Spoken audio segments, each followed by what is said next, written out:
LEGO Star Wars The Complete Saga will forever be remembered as one of the greatest and most iconic LEGO and Star Wars games ever made. And with the release of the Skywalker Saga just recently, I figured it would be a great time to take a look at some of these little background and scenery builds that I've been working on for the last couple of years. I plan on doing a series of these types of videos for stuff from the Complete Saga, and perhaps some of the other LEGO Star Wars games too. So at some point there'll be another video with more of these little builds and stuff. There'll definitely be 1 or 2 videos for the mini kit builds as I start to get more of those. I think I have 4 of them done right now. I don't know if I'm going to do all of them or not, but there will be more content for those for sure. And definitely the mosaics. I plan on parting out every single one of the ones that you see, so I'll have to pay close attention. I've got a handful of them started right now, and I've actually got a couple nifty videos set up for that. And also, I'm not super big on the custom figs yet, but I'm just getting into them, so maybe at some point we will see a video on more of these types of things. So yeah, be sure to like and subscribe and stay tuned for that in the future. So we're going to take a quick look at each of these individually and then end with a little tutorial. So if you want to do these yourself, you can watch that and pause and look at it step by step. First up is this old-fashioned radio that you see in the Jabba's Palace level, that when you use the Force on it, it plays music and makes the Gamorreans start using their axes as air guitars instead of chopping you up with them.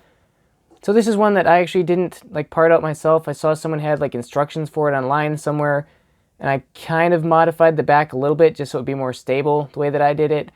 But certainly easy enough to part out, and very nifty little accent that you can throw in your Jabba's Palace set or Jabba's Throne Room, or your Boba's Palace, I suppose, if that's the one that's out right now. So definitely a very cool one to part out. Next up is the thermal detonator. Kind of just got Boba Fett here because he was using it a whole lot, but another very simple one, but iconic because it's used throughout the game through many levels.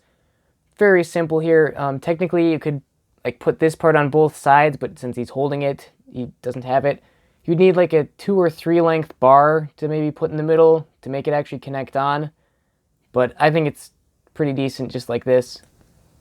Next up, super simple, is just a droid control panel. There are obviously plenty of these throughout the game.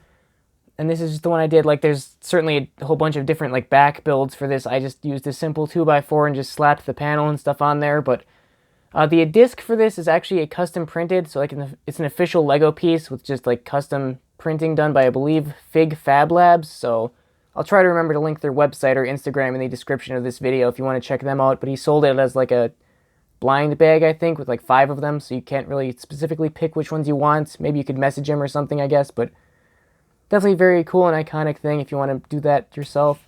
Next up is actually the very first one I ever did, and it's not even super Star Warsy either, but it's a sled that you can kind of unlock in the Hoth level, I believe, one of the Echo Base levels. It's one of the side rooms that unlocks with 3PO or something, and then there's a bunch of snowtroopers in there ice fishing, and you can build this, and then it just kind of drives in a figure 8 around the 2 ice fishing holes. So I remember having a lot of fun finding that back in the day. So this is, I just wanted to build it myself.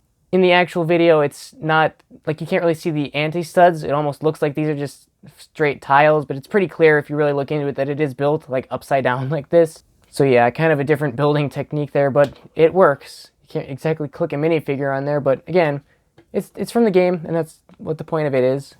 Another personal favorite of mine is the classic flower pots that you see on the Naboo level or in the Theed Palace. I have actually built 3 of these so far myself, but they just really look so smooth and neat.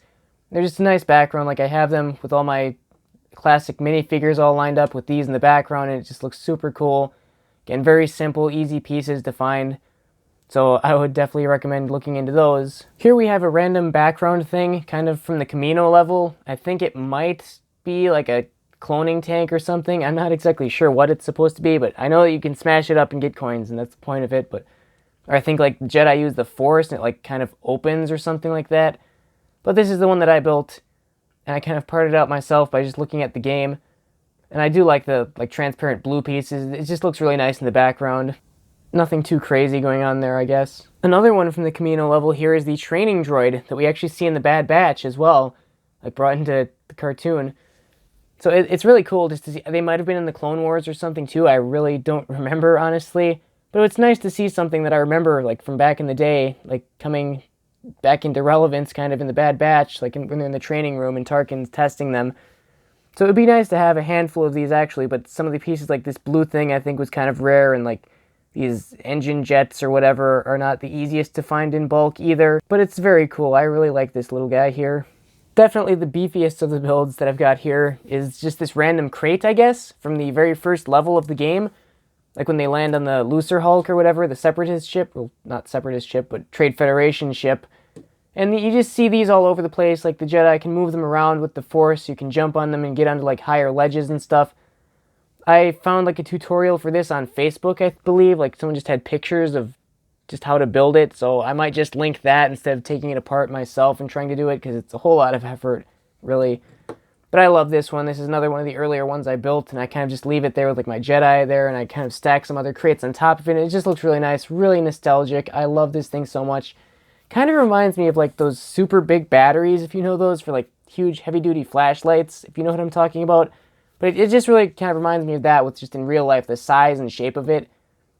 So yeah, that's one of my favorites, and kind of along with this, I suppose, more crates.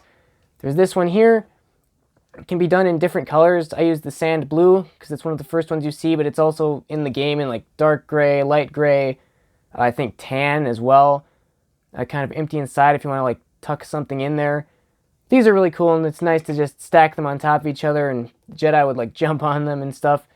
And then one more thing, I'm not exactly sure if it's a crate or not. It's got like the light and it's always flashing, but it's not really a bomb because it doesn't blow up or anything when you cut it up. But yeah, I suppose it's some sort of like crate or canister, but again, just another different little thing to have, so you can have like a bunch of crates like this, like it's a warehouse or something. I just think that's super cool and nostalgic. And lastly, of course, we couldn't have a video without the classic mini kit canister. These were so iconic. Everyone kind of knows what these are. They were consistent throughout all the games, although a little bit different design. I believe the new Skywalker Saga uses like this exact same design. For some reason, I used dark gray instead of dark bluish gray because I thought it would be like more old school and nostalgic, but it actually looks kind of not super good. And it's harder to find the pieces too, especially like these clips and stuff, these modified tiles. So really kind of a bummer I did it like that. I hope to do like 10 of these ultimately, and I'll probably do those in light bluish gray or dark bluish gray instead. And as long as we're here, of course, bonus round, there is the blue version from the speed runs or whatever. I don't actually exactly remember what the levels were called where you'd get these, or what they did even. But it's exactly the same design, just blue instead of white. So probably good with just the one. I don't think I plan on parting out 10 of these. But definitely another nifty little thing to have.